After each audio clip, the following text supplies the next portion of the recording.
Charlotte was absolutely livid with me, her husband, David Anderson. How did I know? Well, it wasn't exactly a mystery. As we made our way home from a party thrown by her friends, Lisa and Joe Williams, she sat as far from me as the car would allow, arms tightly crossed, her face set in an expression that could sour milk. Why was she so angry? I suppose she had good reason to be upset, considering the fact that I completely botched her evening. Quite the screw-up, huh? I should probably feel bad for humiliating her, the mother of our 3 kids. Maybe I should be ashamed. But what exactly did I do to ruin her night? Well, it all came down to a key. A simple, wrong key. You see, there's an odd twist to the parties the Williamses throw, and my lovely wife had decided to fully embrace it, without so much as a heads up to me. Unfortunately for her, I wasn't so eager to go along with it. We'd never been to one of their parties before, but after 10 years of marriage, Charlotte conveniently forgot to mention that this particular event had a rather unconventional finale.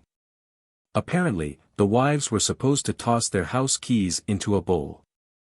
Then, each husband would randomly pick a key and spend the night with whoever's key they drew. You get the idea. The whole night was supposed to end in some kind of secret affair, a little thrill for everyone involved. When I finally pieced together what was happening as the night wound down, I damn near lost it. I'd never been that furious with Charlotte before. Grabbing her arm, I pulled her into the kitchen. Did you know what this party was all about? I demanded, staring straight into her eyes. She smirked, completely unbothered. Yes, I knew, she said, without even blinking. And you didn't think you should tell me? I pressed, still seething. No, she replied, as calm as ever, because I knew you wouldn't go for it. You're damn right I wouldn't, I shot back. And I still won't. I'm not letting this happen. We're going home. We can't just leave now. It would be rude, and you'd be putting me in a really uncomfortable situation, she argued, still trying to convince me. Besides, it's just one night, David. It could bring some excitement into our marriage. I don't need this kind of excitement, I fired back. Let's just apologize and go. We need something, David. I need something. Just one night, and I'll feel like someone wants me again, not just like a wife and mother. I stared at her, shaking my head in disbelief. I'm not interested in this, and I won't let it happen. Now let's go. Despite her protests, I dragged her back into the living room, where everyone was gathered around that cursed bowl, ready to pick their partners for the night. Charlotte tried pulling away, but I wasn't letting go. When we finally got to the bowl, I made it clear to everyone what I thought. I wasn't told about tonight's plan, and I won't be sharing my wife with anyone. I reached into the bowl, fished out our house key, easily spotting the blue keychain. Holding it up for all to see, I added, my marriage is sacred, and I don't approve of this. There were a few grumbles from the crowd, but I couldn't care less. I turned to Charlotte, who was practically shaking with anger, her face bright red from the embarrassment. I laid it all out for her. Charlotte, it's your call, but you need to decide right now. Come with me and leave all this behind, or stay here and don't bother coming home. I'm leaving. The room fell into an uncomfortable silence as everyone's eyes turned to my wife. After what felt like an eternity, she finally spoke, her voice tight with frustration. I'm sorry for my husband's behavior, she said to the group. I'd love to stay, but I guess it's best if I go. Reluctantly, she followed me out to the car. You're impossible, she hissed as we got in. How could you humiliate me like that in front of everyone? We'll never be invited to another one of their parties. Humiliate you? What about how you humiliated me by not telling me you were planning to sleep with another man tonight? I shot back, not letting it go. You could have picked a different woman, and we both could have had fun. I don't want any other woman, I snapped, my patience wearing thin. I don't want anyone else, Charlotte. I've been nothing but loyal to you, and it makes me sick to think that after a decade of marriage, you're willing to sleep with someone else. It would just be one time, David. One night, out of all the countless nights we've had together. That's not too much to ask, is it? It's a lot to ask, Charlotte. This isn't some trivial thing, it's a big deal, I replied, pulling the car to a sudden stop. But if it means that much to you, fine. I made a sharp U-turn, the tires screeching as I sped back toward the Williamses' house. Charlotte gasped, her eyes wide in disbelief. What are you doing, David? If sleeping with another man is that important to you, then go ahead, I said, my voice cold as I pulled into their driveway. There's still time for you to enjoy your little adventure. Her face drained of color. What are you saying? I'm saying you can go ahead and find someone else, Charlotte. Go ahead, find another man who can give you whatever it is you think I'm lacking. It's just an adventure, David. Something different. You're perfect, but I need this. Well, I don't want any part of it, I shot back. I've stayed faithful to you, and I'm not about to change that now. If you do this, then we're finished. Charlotte hesitated, her hand trembling on the door handle. Can you pick me up in the morning? She asked, a glimmer of hope flickering in her voice. No. I'm sure whoever you end up with will be more than happy to take you wherever you need to go. Her expression darkened. You make it sound so dirty, David. That's not what this is. It's exactly what this is, Charlotte. You're about to spend the night with a stranger. She sighed, her patience wearing thin. It's just one night. It's not a big deal. Even 1 second would be too much, I said firmly. If you go through with this, we're done. She didn't seem to grasp the gravity of the situation. You're blowing this out of proportion, David. I'll be yours again in the morning, and this will all be forgotten. No, Charlotte, I said, my voice hard. If you step back into that house, I'll never want you again. She stood there, her hand still on the door handle, weighing her options. Then, with a defiant smile, she opened the door. See you in the morning, David, she said, before stepping out of the car. No, you won't, I whispered as I drove away, leaving her standing there in the driveway. I kept hoping she'd call, admit she'd made a mistake, ask me to come back. But she didn't. As I drove, my vision blurred with tears. Charlotte had chosen a stranger over me, over us, over our marriage. My father's words echoed in my head, if a woman is seriously thinking about being with another man, she's already crossed the line. And that's when it hit me, my marriage was over. The real heartache in all of this? Our 3 children, 9-year-old Olivia, 8-year-old Sophia, and little 4-year-old Michael. How could I possibly keep going without seeing them every day? But I couldn't just let what Charlotte did slide. There had to be consequences. Luckily, the kids were spending the weekend at my mom's place, giving me a little breathing room to figure out my next steps. I drove around aimlessly for a while, still clinging to the faint hope that Charlotte would call and ask me to pick her up.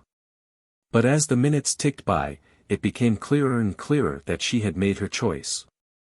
Eventually, I headed back home. As I pulled into the driveway, my phone rang. For a split second, my heart leapt, maybe it was her. But when I glanced at the caller ID, my stomach dropped. It wasn't Charlotte. I answered anyway. Hello. Hey, David, it's John Carter, came the voice on the other end. Charlotte gave me your number. She's really hoping you'll come back. She said she's looking forward to tonight and thinks you should join in. You're a lucky man, you know. Every guy here is hoping to pull her key. Charlotte's been telling everyone tonight's going to be something unforgettable, and she really wants you to be a part of it, John's voice continued on the other end of the line. Things are getting pretty wild here. Everyone's excited to see who they're going to end up with.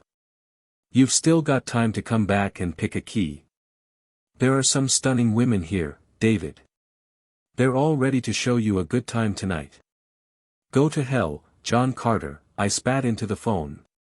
And to hell with everyone at that party, including my cheating wife. I hope you all get what's coming to you. I slammed the phone down and stumbled into the house, my mind racing. Within 20 minutes, I'd thrown together 2 suitcases, enough clothes to last a week or 2, and grabbed my laptop, shaving kit, and anything else I might need. Before I left, I rummaged through a drawer and found our marriage certificate. With a bitter satisfaction, I ripped it into 4 pieces. Then, I grabbed a hammer and smashed my wedding ring flat. It took a few good hits, but when I was done, I placed the mangled ring and the torn certificate right on Charlotte's pillow. Locking the front door behind me, I headed out into the night. I thought about finding a motel a few miles outside of town, but before that, I circled past the Williamses' place one last time. A few cars had already left, and I saw some people lingering outside in pairs, chatting. Charlotte wasn't anywhere in sight.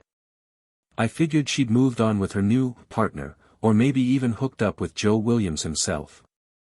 I eventually found a cheap motel in a nearby town. It wasn't much to look at, but it had a parking lot tucked away in the back, which suited me just fine. After parking, I grabbed a 6-pack of Newcastle from the convenience store next door, then headed back to my room to unwind in front of the TV. The first 2 beers dulled the edge a bit, but as I cracked open the third, my phone rang. It was Charlotte. I knew she wasn't calling to ask for a ride, so I let it go to voicemail. "David, you're acting like a child," her message began, the irritation clear in her voice. "John told me what you said. How many times do I have to explain this? It's just one night. I'll be with another guy for a few hours, so what? That doesn't make me immoral. Sure, it might sting, but I'll make it up to you in ways you can't imagine when I get home tomorrow." I could feel my anger boiling over as her message went on. "You probably don't care," she continued, "but since you pulled our key from the bowl, they gave me another one. The guy who got it is named Jake. He seems nice, said he wouldn't pressure me. He's married with kids too. Since you're at our place, I'm with him. His wife and her boyfriend are in another room, so we won't bother them when things get heated. You know how loud I get when you touch me," she added with a soft laugh. "David, I know you're upset, but I swear I won't let him do anything we haven't already done. I told Jake we should keep it simple, maybe stick to the usual stuff. He's been with me before, mostly missionary, but we might switch it up a little." He agreed, especially since it's my first time with another man. "He'll drive me home tomorrow, and I'll shower and freshen up before I come back to you. No leftovers for you, baby. Sweet dreams. Get ready for some excitement when I get home. Love you, David." Listening to her message was like a punch to the gut. How had I ended up married to someone so reckless, so blind to what really mattered? Sure, Charlotte had always been a bit scatterbrained, but I used to think it was one of her quirks. Now, her carelessness was about to cost her everything, her life, her husband, and most likely, her kids. She couldn't grasp that I wouldn't just forgive and forget after she threw herself at another man and rubbed it in my face. I knew I should have ignored her message, let it go, but I couldn't resist. My hand was already dialing her number before I had a chance to think twice. She picked up after the third ring. "Hey, babe," she cooed, her voice low and teasing. "Jake and I just got into bed, so I can't talk long." "Shut up, Charlotte," I said, my voice cold as ice. "This will be the last time you hear from me. You don't even understand what you've done, but you're about to find out. Enjoy your night with Jake, because when tomorrow comes, our marriage is over. You're finished. Got it?" Her voice wavered, unsure now. "David, what are you saying? Don't do this. I never thought I'd say this, but I hate you more than I ever loved you. Expect to hear from my lawyer next week." And with that, I hung up. Not 30 seconds later, my phone rang again. It was her. I didn't answer and let it go to voicemail. David, she began, her voice shaky, why are you doing this? How can you say those things to me? I'm your wife. Can't you just let me have this one night? Jake and I are just getting started, and now you're ruining everything. I don't even know if I can enjoy being with him now. We're not getting divorced.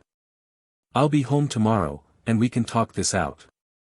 I'd come home now, but I promised Jake I'd be with him tonight. Please, try to understand. He got my key, and I told him he could have me. I can't just back out now.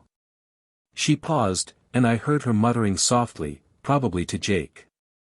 Then her voice changed, as if she was distracted. Oh God, yes, Jake's ready. I have to go. I love you, David. I'll always love you. See you in the morning. I felt sick to my stomach. I couldn't help myself, I called her back. This time, the phone rang and rang before it went to voicemail. Clearly, Jake had claimed her by now. I left a final message. Charlotte, it's clear you're with him now. You're enjoying everything he's giving you, all those new feelings. You've broken my heart, and I'll never forgive you for it. You kept your promise to Jake, but you couldn't keep your vows to me. You're nothing more than an adulterer now. From here on out, be with as many men as you want, you've lost me forever. Charlotte never called back. I knew why. Once she got involved with a man, she became completely absorbed, nothing else mattered. I wasn't even sure if she listened to that last message. But in the end, it didn't change a thing. Our marriage was done. I knocked back the rest of the six-pack, trying to shove thoughts of her lying in bed with Jake out of my head. But I knew exactly what she was doing. She was always loud during sex, and tonight wouldn't be any different. The beer finally caught up with me, and I passed out, tears still wet on my face. A few hours later, I woke up, and the harsh truth hit me all over again. My wife had betrayed me, and now I needed to figure out how to protect my kids, get rid of her, and make everyone at that damn party pay. We lived in Norwood, Mississippi, a quaint little town along the Gulf Coast. Thankfully, Mississippi still recognized adultery as grounds for divorce. Maybe that would help me avoid paying child support and, if I was lucky, even help me gain custody of the kids. I needed a good lawyer. A really good one. After showering and getting dressed, I called my mom around 7:30 to fill her in. She was just as shocked as I was about Charlotte's actions. She promised she wouldn't say anything to the kids for now. I told her I'd pick them up once I had things figured out. As much as it pained me to admit, I knew Charlotte would probably get custody of them, at least temporarily. She had always been a good mother, but after what she did, I couldn't look at her the same way. After hanging up with my mom, I headed to a nearby diner for some breakfast. Just as I was about to park, my phone rang again. It was Charlotte. I ignored it, but she called back immediately. When I didn't answer, she left a voicemail. Sobbing, she said, "David, please answer the phone. What do you mean you might never see me again? What are these divorce papers about? You can't leave me, David. I won't let you. Our kids need both of us. How could you tear up our marriage certificate and throw away your wedding ring? You promised to wear it forever." Her voice trembled. "I never thought you'd go this far. I love you so much, David. I just needed that one special night with Jake, and it was amazing. He made me feel alive again. I'd forgotten what it felt like to laugh and scream at the same time. But as incredible as it was, you're still my man. You're the only one I want. I can fix this. Please, come home and let me show you how much I love you."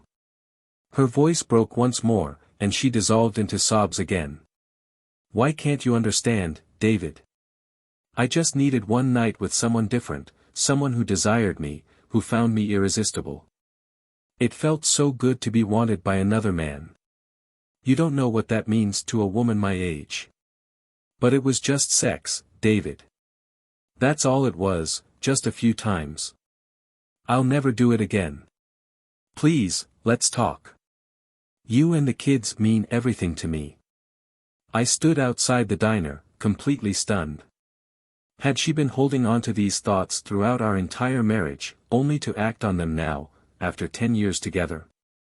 Charlotte was still a stunning woman, with her shoulder-length dark brown hair, piercing blue eyes, and a figure that always turned heads. Sure, her hips had widened a bit after 3 kids, but she still drew attention wherever we went. So what was all this about needing to feel desired by another man? I'd always shown her how much I loved and desired her. I made a point of surprising her with flowers, taking her out on weekly date nights, and doing everything I could to remind her that she was the only woman I wanted. But apparently, none of that had mattered. She'd wanted something different, something thrilling, and in the process, she'd destroyed everything we had built together. I couldn't forgive her for that. I went inside the diner, ordered a coffee, and sat at a booth, staring out the window as the reality of what had happened began to sink in. Charlotte's betrayal wasn't just physical, it was emotional. She had torn apart our family, shattered our trust, and thrown away the life we had built, all for the sake of feeling wanted by a man she barely knew. It made no sense to me. How could she risk everything for one night of excitement? I knew what I had to do next. I needed to hire the best divorce lawyer I could find, someone who would fight for me to get custody of the kids and ensure Charlotte faced the consequences of her actions. Mississippi law was on my side when it came to infidelity, and I was going to use every advantage I had to make sure she didn't walk away from this unscathed. After finishing my coffee, I stepped outside, took a deep breath, and dialed the number of a lawyer I'd heard about, a tough, no-nonsense attorney who specialized in divorce cases. It was time to take the next step. Charlotte was still a striking woman, with her soft brown hair, light blue eyes, and a figure that had never really changed, even after 3 kids. Her chest wasn't overly large, but it wasn't small either, and she still attracted attention from men wherever we went. So what was this sudden talk about needing to feel desired by another man? I couldn't wrap my head around it. I'd always made an effort to show her how much I cared. I surprised her with flowers, planned date nights, and made sure she knew she was beautiful to me. We weren't some couple that had drifted apart, at least not from my perspective. I thought our marriage was strong, our connection real. I even bought her lingerie, luring her into moments where I could affirm her beauty and my love for her. Until last night, I believed our sex life was good, better than most, in fact. We made love at least 3 times a week, and she always reached multiple climaxes. What more could she have possibly needed? What had I missed? What could I have possibly overlooked? Even though my appetite was gone, I stepped into the diner, found a corner table, and ordered scrambled eggs, toast, and a black coffee. I barely touched the food, but I went through cup after cup of coffee, losing count after the 6th one. I had never felt so lost, so empty, so utterly defeated. I had heard people talk about moments where they wished for death, and for the first time, I understood why. The only thing pulling me back from the edge was the thought of my children. I had to keep going for them, to find a way through the mess Charlotte had made, and somehow carve out a future for the 3 of us. That realization gave me the strength I needed. I had to keep fighting, no matter what. But first, I needed a plan. Charlotte called non-stop that day, but I sent every call straight to voicemail. Her messages were filled with pleading, but there was no apology, no real regret. She never admitted she was wrong. Instead, she kept insisting that she needed that one night, and that I, as her husband, should understand and support her. According to her, they'd only slept together 3 times that night, and once more in the morning. That's it, she said, like that made it any easier to forgive. She also mentioned that she might not have turned off her phone in time and worried I'd overheard some of what happened between her and Jake. She hoped I hadn't caught too much. I had to give her credit for knowing exactly how to twist the knife. I couldn't wrap my head around how anyone could be so blind, so reckless. The only silver lining in this entire disaster was that I now had more than enough audio evidence to use against her in court. I didn't know if it would be enough to swing things in my favor, but it was a good start. Tomorrow, I'd begin putting everything in motion. I'd find a good lawyer and start gathering every bit of information I could. Later that day, I went to see my kids at my mom's house. She mentioned that Charlotte had already called to check on them and asked where I was. Mom told her I was devastated and didn't want to speak to her. Apparently, Charlotte broke down in tears, saying she didn't understand why I was reacting this way. My mom told her the truth, that no man would accept his wife flaunting a night with another man. Charlotte then asked if she should pick up the kids, but Mom convinced her to let them stay a few more days until things settled down. The kids were overjoyed to see me. They asked where their mom was, and I told them she was busy with a special project, and that they'd be staying with Grandma a bit longer. We spent the evening playing games, had dinner together, and I kissed them goodnight before heading back to the motel. Tomorrow was going to be tough, no doubt about it. Before calling it a night, I drove past the house one last time. Tears welled up in my eyes as I thought about what I had lost, something I could never get back. It struck me as odd that I didn't see any unfamiliar cars in the driveway. Maybe it was in the garage. The house was mostly dark, except for a single light glowing in the kitchen window, which made me think she was alone tonight. Against my better judgment, I parked a block away and quietly walked toward the house. Approaching from the side, I peered through the kitchen window. There she was, sitting at the table with a nearly empty bottle of Grey Goose beside her. Her hair was a mess, mascara streaked down her cheeks, and she was wrapped in a robe, her head resting on the table, eyes closed. A pile of crumpled tissues surrounded her, and it was obvious she had been crying for hours. For a moment, I felt a pang of sympathy, but it quickly vanished, replaced by the sharp memory of what she had done. She had made her choices, and now she would have to live with them. I fought the urge to knock on the door and instead headed back to my car, driving away with a small sense of satisfaction. Maybe she was finally starting to understand the weight of what she had done. If she needed comfort, she could go find it with Jake. Monday morning rolled around, and I had a full day ahead of me. I stopped by the diner for breakfast again, and this time, I actually managed to eat my eggs and toast, washing it all down with some black coffee. After I finished, I gave my mom a call to talk to each of the kids, reassuring them that I'd be home soon. Then, I contacted my office to let my assistant know I'd be taking a couple of days off to deal with personal matters. She asked if everything was okay, and I told her I'd explain it all later. Back during my last year at Ole Miss, I'd roomed with two close friends, Jason Lewis and Liam McRae. We'd kept in touch over the years, though we didn't get to see each other as often as we would have liked. While I went into computer science, Jason studied business administration, and Liam pursued law.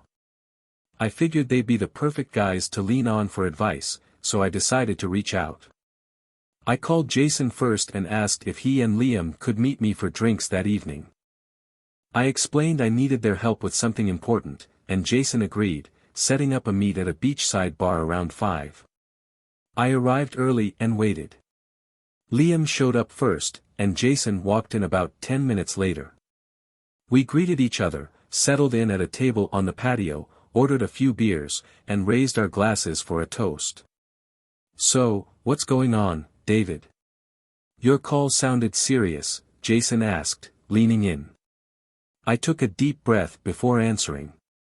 "Charlotte cheated on me, and she didn't even try to hide it," I admitted, laying out the whole story. Jason shook his head in disbelief. "Man, that's rough. I can't believe she'd do something like that."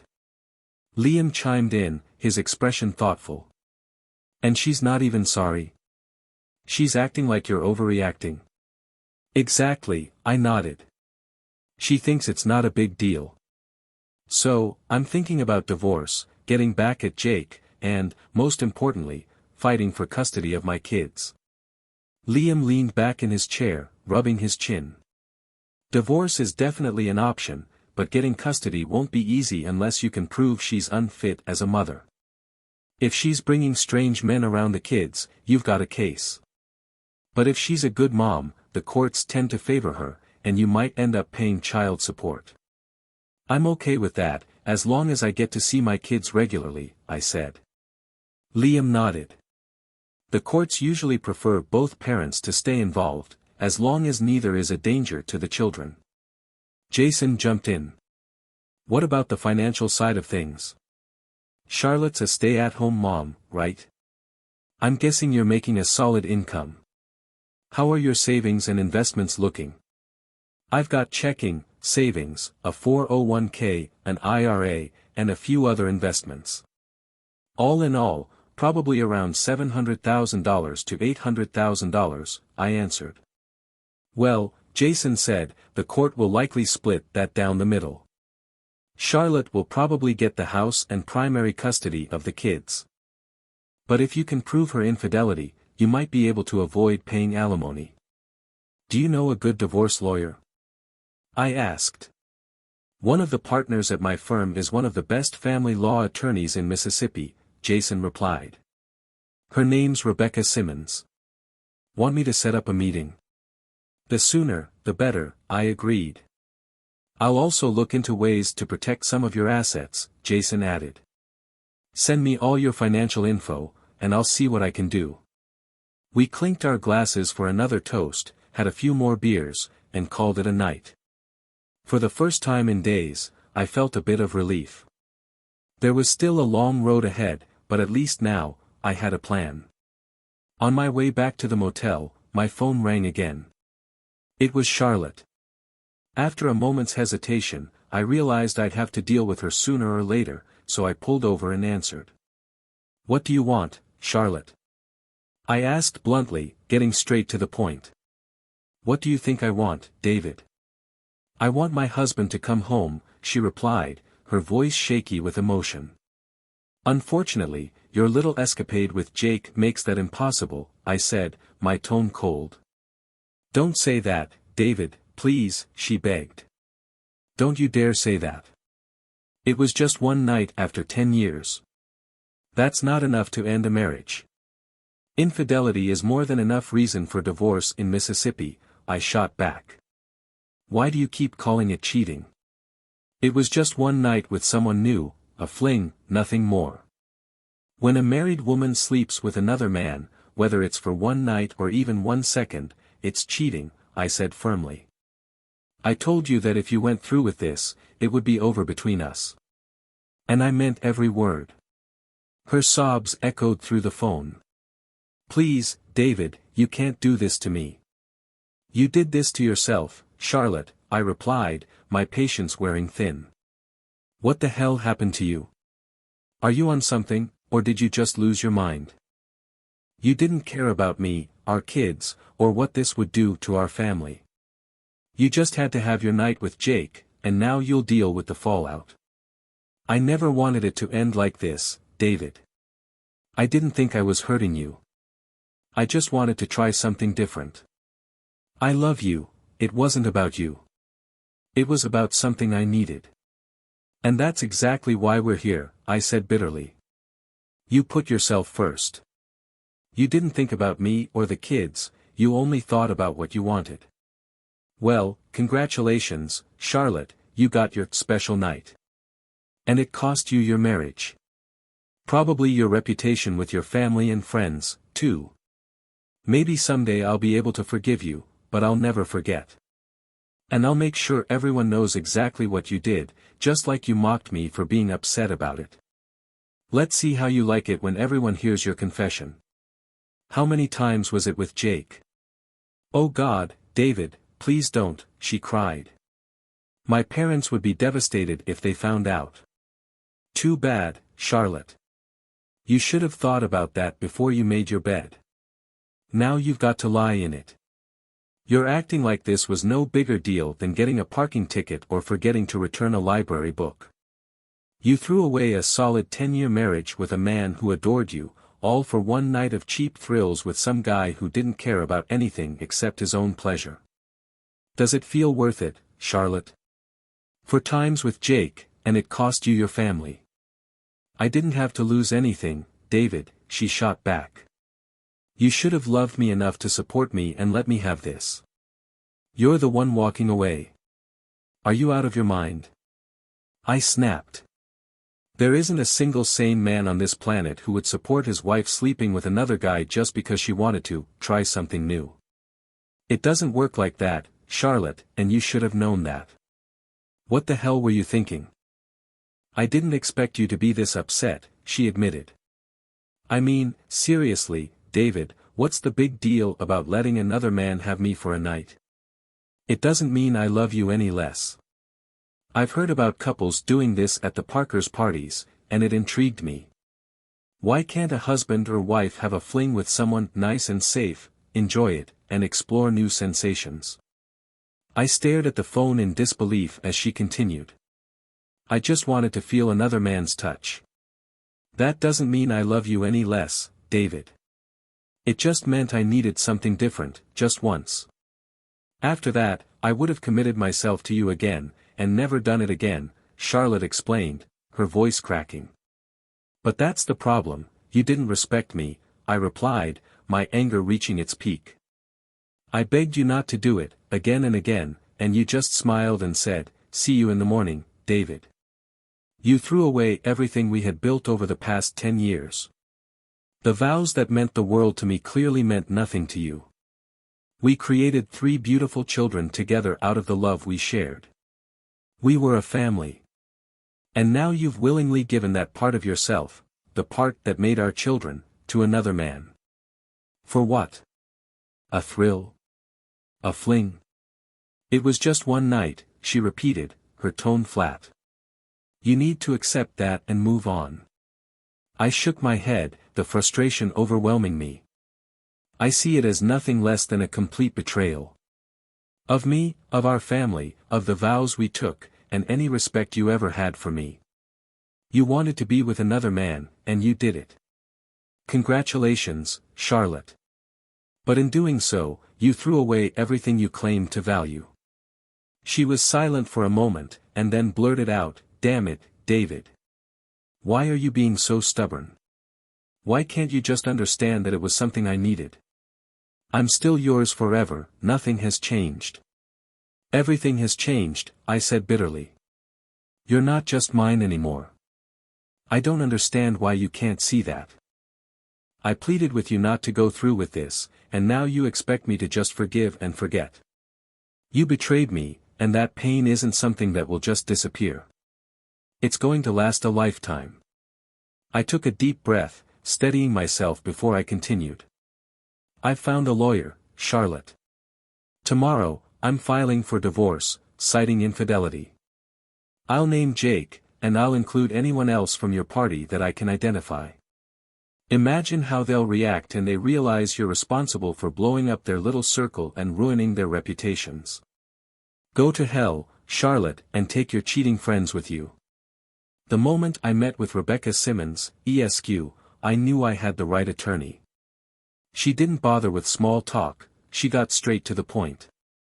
She asked me why I wanted a divorce and what I hoped to accomplish. I told her I wanted to divide our assets, offering Charlotte the house in exchange for keeping more cash. I also knew that getting full custody of the kids was unlikely, but I wanted unrestricted visitation rights without having to pay child support.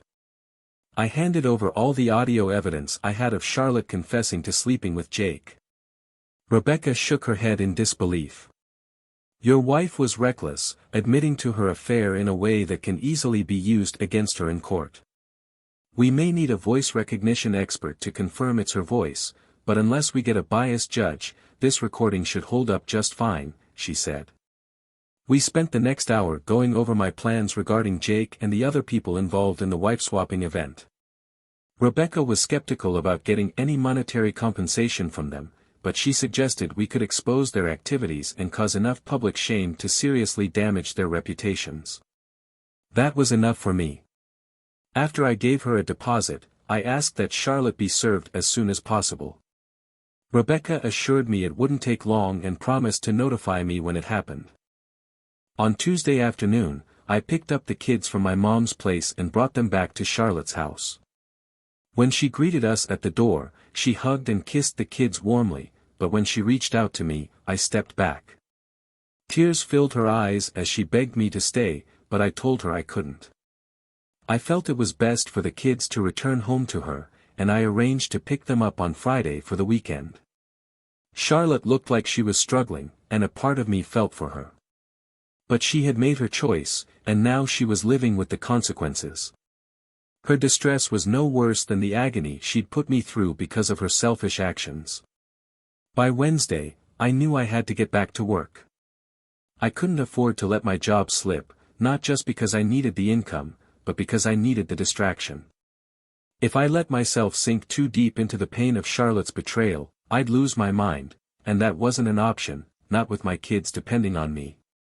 Thursday evening, I met Jason and Lee for dinner at the Oyster House. Over shucked oysters and dirty martinis, I caught them up on the latest with the kids and the divorce. Jason was still working on ways to protect some of my assets, and I gave him the go-ahead to move forward. It wasn't much, but it would help in the long run. We also came up with a straightforward plan to disrupt the wife-swapping circle without risking any slander lawsuits. Lee had a friend who worked as a reporter for the Biloxi Sun-Herald, and he was confident that if I provided the address of the Williams house and the approximate time the group met, his friend could write a piece exposing them. It would be an editorial about the wife-swapping scene in the area, hinting at the involvement of local businesspeople, but without naming names. That would stir up enough trouble with the religious crowd in town to cause real problems for the group. I gave Lee the information I had, and he said he'd take it from there. We shook hands and parted ways, and for the first time in a long while, I felt a sense of relief. The weekend with my kids was great. We went shopping, caught a movie at the Grand 18, and spent a day at the beach, swimming and playing frisbee. My children were now my top priority, and I swore to myself that I would never abandon them. On Monday, Lee called with some good news. His reporter friend had already started working on the story and had even snapped photos of couples arriving at the Williamses' house. The faces would be blurred, but in a town like ours, it wouldn't take long for people to figure out who they were. He said it could hit the front page by the end of the week. Charlotte continued to call me, begging for me to come home, promising she'd do whatever it took to make things right. But still, not once did she apologize. Not once did she admit that what she had done was wrong. By Wednesday, my lawyer let me know that Charlotte would be served with divorce papers on Friday. Jason also called with more good news. He'd managed to move about a third of my money into accounts under the kids' names, protecting it from any future claims. That same day, Lee told me his friend was staking out the Williamses' house again and planned to get more photos at their next wife-swapping event, scheduled for Friday night. He also wanted to interview me for the article. I agreed, feeling like the pieces were finally coming together. On Friday, my lawyer called around 2:30 to confirm that Charlotte had been served. I knew what was coming next, and sure enough, my phone rang just a few minutes later. "Hi, Charlotte," I said calmly, knowing exactly where the conversation was headed. "What did you do, David?" she demanded angrily. "I filed for divorce, like I said I would," I replied, keeping my voice steady. "There will be no divorce," she cried, her voice breaking. "Spending one night with another man isn't cheating, David." "I have to disagree," I said firmly. "Sleeping with someone other than your spouse is cheating. That's how the law sees it, and that's how I see it." Her sobs were almost tangible through the phone. "Why are you so angry with me, David? I love you. Jake and I had an affair, that's all." "An affair isn't all, Charlotte. You slept with another man. You betrayed me, and now you'll face the consequences. Goodbye, Charlotte. I hope you have a nice life." With that, I ended the call. The hardest part of all of this was that, despite everything, a part of me still loved her. I knew that feeling might never completely fade away.